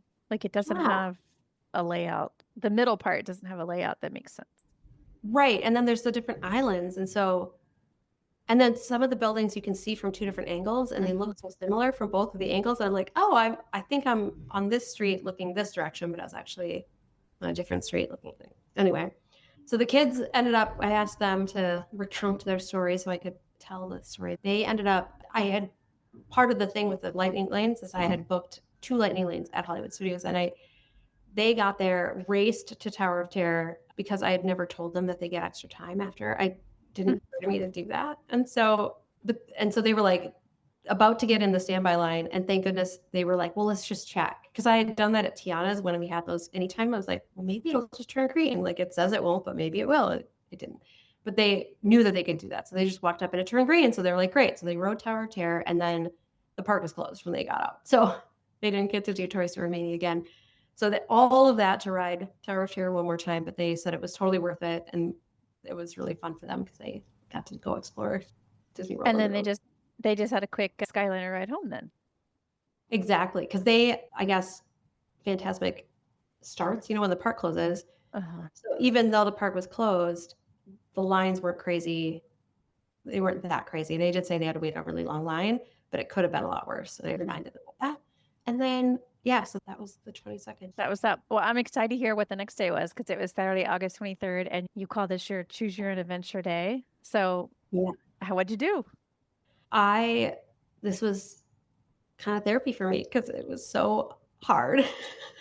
We never decided what we were going to do. And so we did, like, the kids slept in. It was like 9 a.m., I think, by the time they got out of bed. And then I was like, time to do something.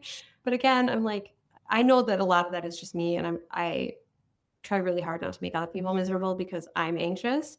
So we were like, we didn't get to spend that much time actually in Hollywood Studios, especially around like the Star Wars land. So we're like, let's go to Batu. And the kids love, again, the Disney Play app. There's like a mission that you can do. And so we're like, let's go do that. So I got us reservations at Oga's. The kids, we got there, got into Oga's. It was like 1 o'clock. It was crazy. And then Connor and I lingered with our drink. The kids had theirs and again bolted.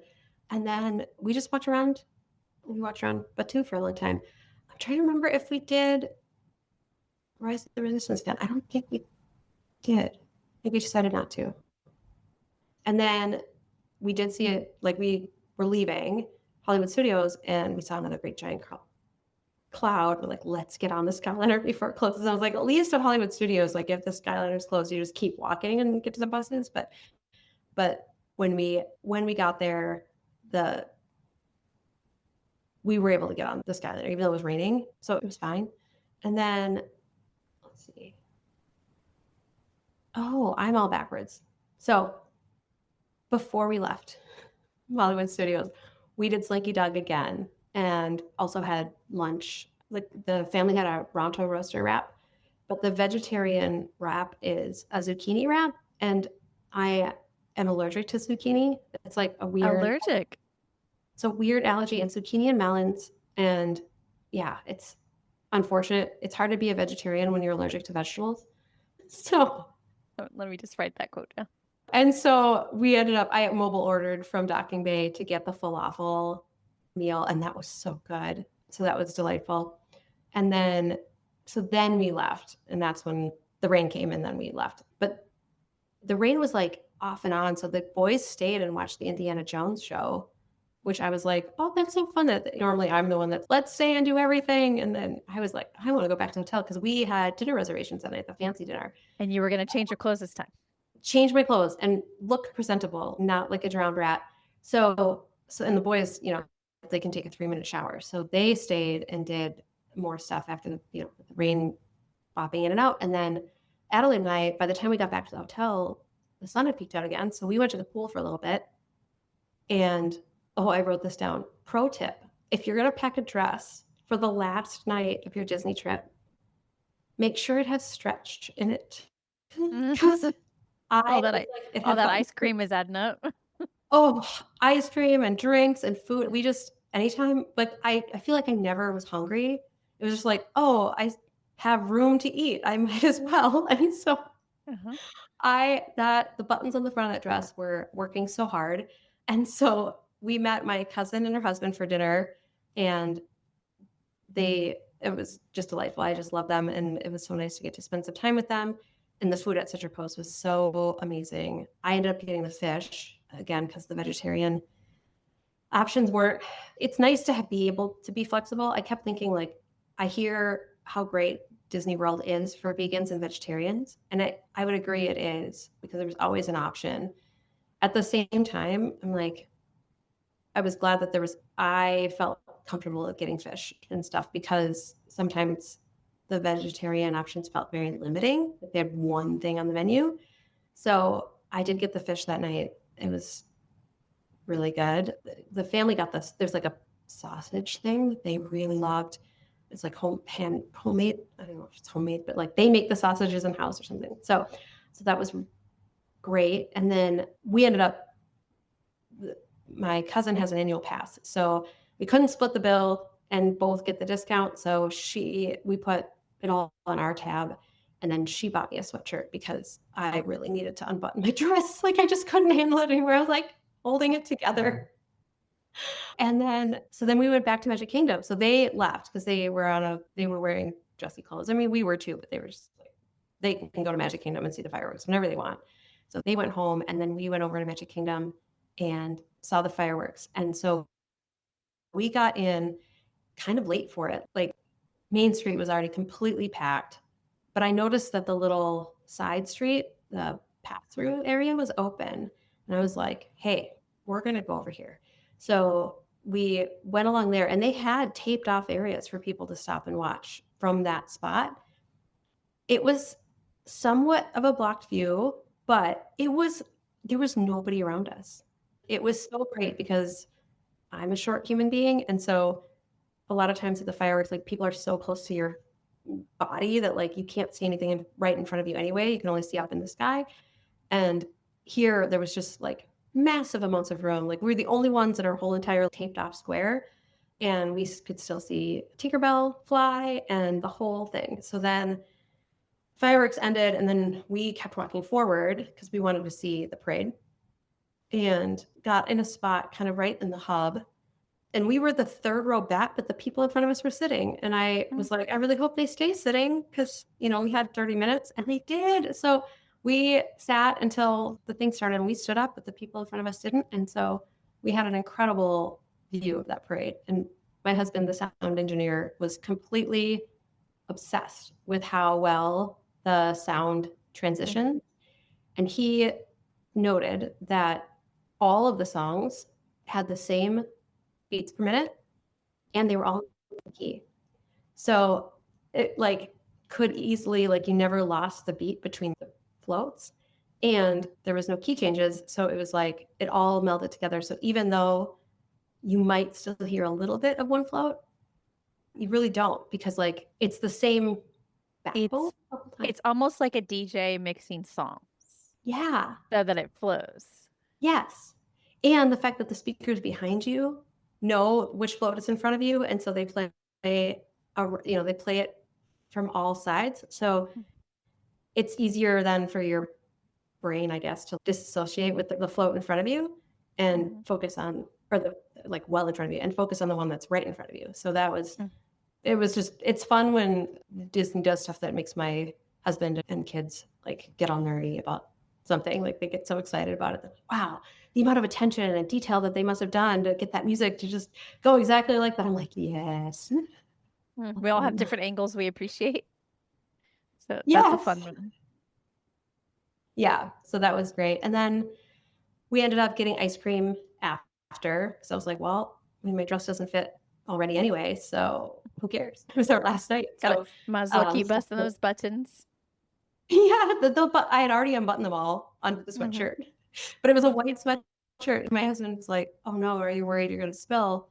And I was like, "I'll be really careful." He's like, "Well, you could just take it off while you eat." And I was like, "No, there's no rebuttoning this dress at this point." So I was just very careful. And we got the little kitchen sink one, so that was a nice little souvenir to bring home. And then we took some pictures on Main Street, the lights and everything, and then we went back, went to bed. And that was that. When you went to Citrus Coast, did you guys Uber there? No, we took the bus to Magic Kingdom and then took the monorail to the Grand Floridian. And we ended up being 10 minutes late to dinner because I kept telling my family, like, it's time to go. We got to get ready. We got to move. We got to go. And they I think no matter how many times I explain that like it takes an hour to get somewhere, like they're just like, it's not going to take that long. Like, why would it take an hour? I'm like, well, you have to wait for the bus and then we have to wait for the monorail and wait. But my cousin and her husband got there early, and so they had checked in and everything was totally fine. But I was just like, yep, that was not efficient again, but it was free. So we had spent a lot of money on this trip, and the $10 or $20 we saved that was the ice cream we got later. So it was fine. Yeah. You had to reallocate those funds. Yes, they were going to spend. Just so the next day was August 24th. Your birthday. It was also a departure day, but your flight wasn't until that evening. So what did you do before your flight? So this was the day that I did not take notes. So let me just quickly open up my photos because I'm like, what can we do? We got up late again and then packed up the room. So we did walk over to the Riviera for breakfast. So we got up and then this is the first time you had done breakfast. And you wish you had done it sooner. Yeah. I know. Because even like I had ordered the avocado toast at our hotel, like at the breakfast, and it was fine. The one there looked incredible. And then the choices for sides at Caribbean Beach was like bacon, sausage, or potatoes. And you could pick two. And I was like, well, so I never picked anything that came like that because I wasn't going to get two sides of potatoes because the potatoes weren't great ever there. And there you could pick between bacon, sausage, or impossible sausage. I was like, oh, they had impossible sausage there the whole time. So I got the lemon blueberry pancakes with the impossible sausage, and it was so good. And I was so happy. And then we walked around that resort a little bit just because it's so beautiful there. and got coffee at the fancy coffee shop. And then we walked back to our hotel and packed up for the day. And so we dropped our bags off at Bell Services. And then we had talked about, did we want to, I had 4 days of passes, like per passes. But I had said, if we want to do a 5th day, like at this point, it's not that much more money to just add another day. But the night before I said, if we're going to go to the parks, I'm going to buy it now and we're going to get up and actually not per se roped up, but we can't sleep in and we can't have a lazy morning because we don't have all day in the parks. And if we want to get stuff done, we're going to have to do it early. And they all vetoed that and said, nope, they didn't want to do that. So we went to Disney Springs. Yeah. So we went back to Disney Springs just to explore. Adelaide definitely wanted to finish her shopping adventure. She had decided what she wanted. So the boys went bowling. And another funny, like, Kellen quip was they had walked up to, I don't know if it's guest services there, like an information booth. And they said, and my husband asked, is there anything to do that here other than bowl or other than eat or shop? And this other woman overheard and came around, shopping? You want to go shopping? And she's like, no, we don't want to eat or shop. And they were like, well, there's a movie theater. And then my husband was like, well, there's a bowling alley too. And they're like, yeah, there's a bowling alley. So they went bowling while we shopped. And then, another thing that I discovered, and I know it's like probably common knowledge, but for me, it was a new discovery, the candy shop, Goofy's Candy Shop. So I love caramel apples so much, but I don't love a lot of the toppings that they put on. And we're also a dark chocolate family, and they always love milk chocolate. You can design your own apple. So Adelaide and I got a dark chocolate dipped apple with chocolate chips on the outside. And that was almost too much chocolate. It was incredible. Definitely recommend that if, if you're picky about what goes on your caramel apple. And then she picked up a t-shirt and a hat, and I got some earrings. And which stores are you in? Oh, well, so the other thing is that Adelaide is going to be a senior this year and her senior pictures are coming up. And so she's looking for outfits to wear that maybe aren't in Minnesota. So we went to a couple of stores down there. There's one, it's like American Threads or something. And we walked in and there was so much potential. Oh my gosh, it's all dresses and it's all super cute and nothing looked great. And I mean, my daughter is 5'7" and everything looks great on her. I joke that she's like my little Barbie doll because I'm always like, can you try this one? I just want to see what it looks like on you. And we both agreed like nothing looks good. It's just, I don't know what it was. So just completely struck out on trying to find her like a unique outfit for that. But then we went to Disney stores because I was like, okay. So we went to the main Disney store and ended up not getting anything there. But then we went to the co-op and that's where we found all the stuff we wanted. So I like a little bit more subtle things. So the earrings are really tiny and I'm allergic to a lot of things, but so I can't wear like the just regular jewelry. I have to buy the nicer stuff. And so, but sometimes it's like really big and like very Mickey, but they're like little tiny hollow Mickeys with like 2 little crystals in them. And I was like, this is perfect. And then Adelaide got a cute shirt from like the retro area, like a ringer tee. And then that was all we bought. Actually. Oh, she got a Monsters University hat too. She really wanted that, a blue hat with the MU on it. And then we met up with the boys again and went. Yeah, then it was just travel. Then it was getting back to the hotel, getting from the hotel to the airport. We did Uber back to the airport. And then we just had so much time. Like we got to the airport so early and that drives my husband absolutely bonkers because he always says like, he likes to arrive at the airport when boarding starts. Oh my God. I know. That's anxiety right there. Yeah, I cannot handle that. And he also knows that I know that if I try to get to the airport, but I want to be there, it drives him bonkers. So we try to balance it and be reasonable about getting there early enough so like we can check our bags and they're not going to tell us that we're there too late for that. And then but not have to spend hours at the airport. So he was like, let's get a hotel room. I'm like, it's an hour. Like we can sit on a couch. So we didn't go through security. We sat out, there's on the second level, there's a hotel. So, but there's just like a lobby of the hotel. So we just sat on the nice couches and downloaded stuff for the flight. And it was my birthday. So I got my Starbucks drink, my free Starbucks, and shared that amongst the 3 of us coffee drinkers because I might as well get a big one. And then we headed over to the plane. And it was a very uneventful flight home. Didn't have very pleasant ride home, and we got back to our house about 11 p.m. So it was late. And you had to go to work the next morning. Yes. Yep. I mean, at least I didn't try to get up super early and fly home and then work that day, because I know people do that. But like I said, this is day and a half in now to my work day, and I'm already ready for bed. Just so many late nights and early-ish mornings that I'm like still in recovery mode. Yeah, totally understand. There's people who make the trek often. It's, and we got to just go home and be tired now. Yeah. So overall, a good trip. Yeah, it really was. I ended up, my kids, they get along so well just in day-to-day life. And I don't know what that is, because like my brother and I were like oil and water growing up, and we were the same ages difference, but they just enjoy each other so much. And so now have the whole photo album. They did this thing where they would hold pinkies, like they would like grab each other's pinkies and walk.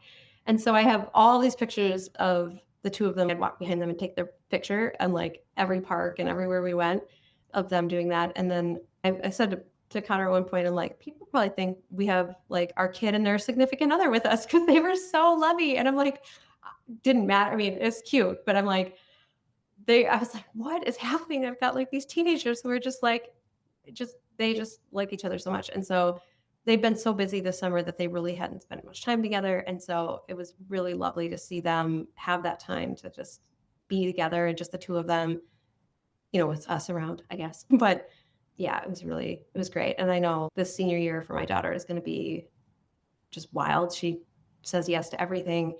My son's, joining her in a lot of those things. And so I know like we don't have a lot of time of just like us anymore. And I always tell my friends who have younger kids, I'm like, it's crazy how much you want to get away from them when they're little, and then they get older and you just want to be with them. Like, yeah, the opposite. And what's that saying? The days are long, but the years are short, or something like that. Oh yeah. But now I feel like even the days are short. Like it's flying by. And so and the other fun thing about going to Disney every couple of years, like we do, is that we have memories of like when the kids were little, we retake pictures and the kids remember stuff. And so it's a little bit like nostalgia. And so it's really sweet to have that, and like the markers of them growing up and different experiences of the same place. And people can do that. I live in Minnesota. There's people have their cabins and they do that. And when people say, oh, you're going to Disney again? And I say, yeah, but you're going to your cabin all summer. What's the difference? It's just a place you like to be. So yeah, it did for us what we wanted to do, which was just have some time as a family to just be together. In between all the other stuff that's going on. Oh my gosh, all the things. All right. Well, I have a list of things to talk to you on the after chat. So thanks for sharing your trip report, but I'm excited to talk to you there too. Okay. Sounds good. Thanks, Jenny. I hope you enjoyed that trip report. We did continue talking on Patreon, maybe for the longest after chat that we've ever had, about lots of different things, including the next phase of life and what is going to be involved in that as we all navigate new chapters and new phases. It's important to stop and figure out how it's going to work and how we want it to look. So we did keep talking on Patreon. That is up right now in both audio and video form. I think that will wrap up this episode of WDW Prep to Go. For more information, please check the show notes in your podcast app or head to the website wdwprepschool.com. Click on podcast at the top, scroll down to episode 477. Until next time, I'll see you on the site.